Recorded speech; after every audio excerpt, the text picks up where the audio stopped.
Alright, so guys, so we're at this York, if you can tell, YVAA right here, okay? R134A refrigerant. I'm here doing an annual PM, but I had noticed yesterday while it was running, if we go to our history, shutdowns, that we did get a low suction pressure yesterday. So I want to see what's going on and take you through the troubleshooting process of what I would normally go through for that. For 3.65 feet of head, a 1.58 psi design. So normally I would take a pressure drop across. Let me show you. So we call it taking a pressure drop across our evaporator. So we got our return and our supply, right? So technically we would take a pressure drop across that to ensure that we get good water flow. Without good water flow, we don't have good heat exchange. Without good heat exchange, we are gonna mess up our pressures. Now with that being said, I have my coworker has my gauge set, but circuit 2 is running, is running great. It's ran fine. It's ran no alarms on that one. So for me, I like to be safely assumed, okay, water flow is good, essentially speaking. Now, you don't want to go out that. You want to take your own pressure drop, but unfortunately in this case, I don't have my gauge set, and these don't have gauges on them. All right, guys, so if we go into our fault history, kind of get a better idea of what it was doing. Now, one of the reasons that we can also go into low suction is if our flash tank feed valve is stuck. So our flash tank feed valve obviously is the feed valve that feeds the flash tank. So this guy right here, right? Now, it's safe to say that that was working pretty fine before it went into alarm. If we go here and we look at the feed valve, as far as the command goes, the command on that feed valve at the time was 41% at a 4.8 degree subcooling, condenser subcooling. Now what you can do as well is you can go into service and you can stroke the valve to see if it's working, but I got to see it run for a little bit and I did see flashing inside of that feed valve, so that did let me know that my feed valve is working as it should. But so that's one of the things you would like to check to ensure that you're not getting any stacking, because if that's shut closed, you're just going to stack liquid and you're only going to get vapor back to your evaporator, which is not a good thing. So let's go over it a little bit more and see what could be the issue.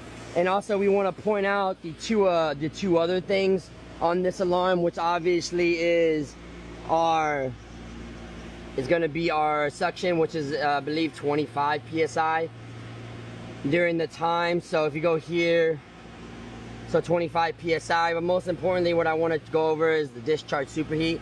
It's about 10 degrees higher than what it normally should be. So let's go and see why that's a big issue. So whenever the chiller first comes on, right, what it likes to do is before it kicks on its condenser fans, it likes to build up a pressure.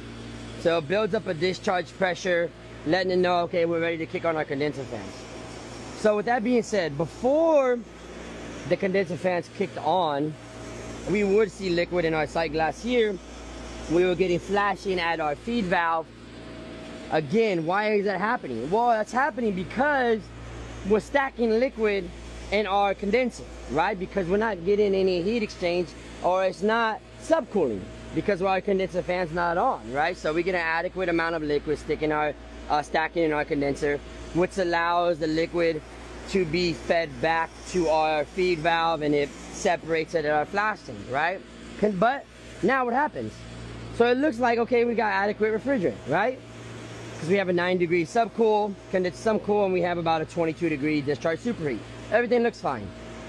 Now condenser fans kick on. Boom, condenser fans kick on. Now our condenser is working as it should. So what is it doing? It's subcooling. So it's pushing the heat outwards, right? So what happens when that does that? So it starts to remove heat.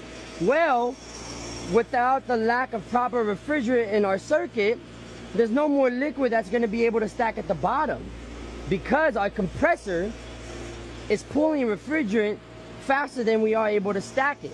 So it's now, instead of having liquid refrigerant stack at the bottom of our condenser, right, it's all going to suddenly turn into vapor, which then, in sense, all we're getting a feedback now of is just straight vapor. There's no more condensed liquid because we don't have enough refrigerant in our circuit. So now we're getting vapor sent back, which is then change getting vapor sent back into our evaporator, which is going to cause a bunch of different things. And so let's go over that. All right, so we went over that a little bit, right? Fans kick on, suction pressure drops because our compressor is pulling more refrigerant than we have to be able to send back to it. Our discharge superheat goes up because all we're getting is a vapor feedback because we're not getting liquid at the bottom of our condenser no more, right? So why is that happening? Well, why do we have a high discharge superheat, and why is that important here? So, in a typical application, right, we're getting adequate liquid back into our evaporator, which causes for a good heat exchange, right? So you got nice cold liquid refrigerant moving across the water there. You get a heat exchange from the water and the liquid refrigerant. During that heat exchange, that refrigerant starts to boil off as a vapor. It picks up a little heat on the way out, and it's sent in through our suction line, right? So now it's a superheated vapor, a good superheated vapor. So what it does, it helps to maintain the temperature of our compressor, but ultimately helps to maintain a really good discharge superheat, okay? But in this scenario, it's like, shoot, we don't have any more liquid to be sent back. So all that's getting sent back to our evaporator now is straight vapor, right? And now vapor can still exchange or pick up heat. So instead of it being a mildly superheated vapor coming back to our compressor, it's now a very superheated vapor coming back because there's no more liquid to be exchanged. So any vapor that's being sent back to our evaporator is now picking up that heat. So now we got a high, very high superheated vapor, which causes a higher temperature of our compressor, but most importantly, it's now starting to cause a higher discharge superheat, right? So those are two really big ways to understand that there's not enough charge in our circuit. Our suction pressure drops really fast, and our discharge superheat starts to shoot up because we have no more liquid refrigerant to be able to have good heat exchange. And our compressor is sucking in more refrigerant than we have in the circuit.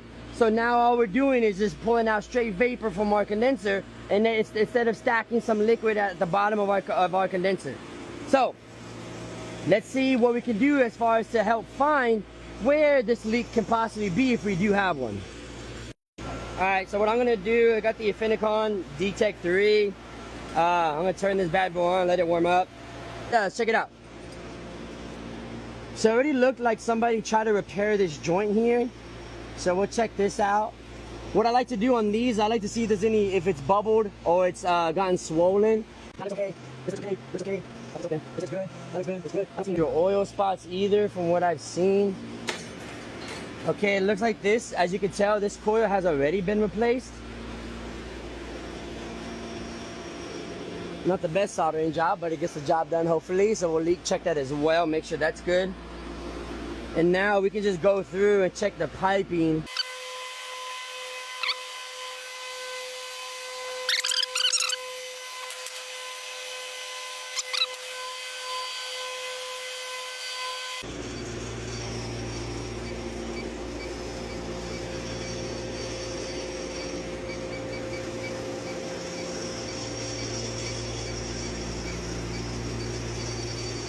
All right, let's see.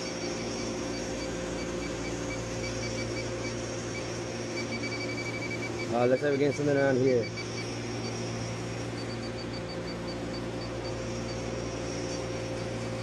All right, let's go get some bubbles and let's check this part out right here. All right, guys, so look at that. You see those bubbles forming?